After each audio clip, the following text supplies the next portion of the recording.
আমাদের উলামায়ে কেরামের সাথে যারা চলেন এবং উলামাদের তত্ত্বাবধানে শুরাই নিজামের তত্ত্বাবধানে যারা তাবলীগী কার্যক্রম চালান, কাকরাইল এবং ইস্তেমার মাঠে যারা থাকেন, তাদের তো ওইরকম কোনো প্রস্তুতি ছিল না। রাতের বেলায় তারা ঘুমন্ত ছিলেন এবং সেই ঘুমন্ত ব্যক্তিদের উপরে তাদের প্রধান মুরব্বীদের নির্দেশে তারা অগত্যা অতর্কিত হামলা চালায়। এই সাদ সাহেবের অনুসারী যারা বাংলাদেশে সাদ বুদ্ধি, তাদের যিনি প্রধান মুরব্বী বাংলাদেশে ওয়াসিফ সাহেব, উনি ওনার পক্ষ থেকে একটা পত্র পাঠিয়েছেন। সেই পত্রটার মধ্যে উনি লিখেছেন যে এইবারের জোটটা হইলো সম্পূর্ণ ব্যতিক্রমী জোট, সবাই যার যার মতো করে প্রস্তুতি নিয়ে আসবা, হাতের মধ্যে টর্চ লাইট এবং বিভিন্ন রকমের প্রস্তুতি, শুকনো খাবার, এই সবগুলো নিয়ে আসবা। এই ধরনের কথা তো আমাদের তাবলীগ জামাতের জোরের প্রস্তুতির ভিতরে কখনোই থাকে না। রাতের অন্ধকারে এইভাবে টর্চ লাইট নিয়ে আসবে।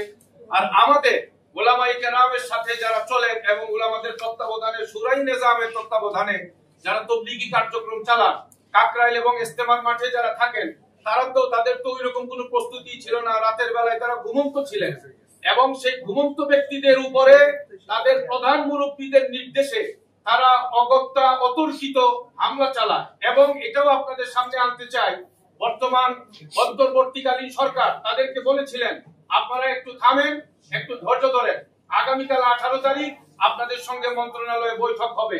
কিন্তু তারা ওই রাত পর্যন্ত তারা ধৈর্য ধরে নাই। ওই রাতের মধ্যেই কিসের ইশারায়, কিসের জন্য তারা অতর্কিত হামলা চালালো।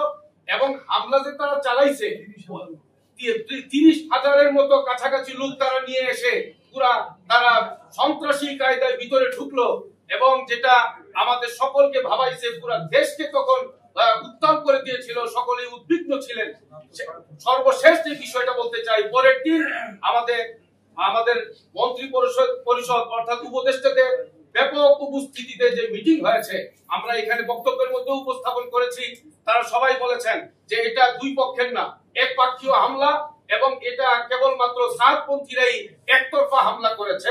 একতরফা, নিশ্চিতভাবে একতরফা হামলা যদি কেউ করে, সেই একতরফা হামলার ভিতরে তো নিজেদের মানুষও তো তাদেরই ভুলের কারণে রাতের অন্ধকারে আক্রমণের শিকার হতে পারে।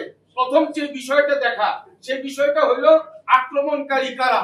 যারা আক্রমণকারী, যারা উস্কানিদাতা, যারা হত্যাকারী এবং যাদেরকে এই আক্রমণের সঙ্গে জুড়বার জন্য বলা হয়েছে, তারাই এই হত্যাকাণ্ডের পরিপূর্ণ দায়ভার নিতে হবে।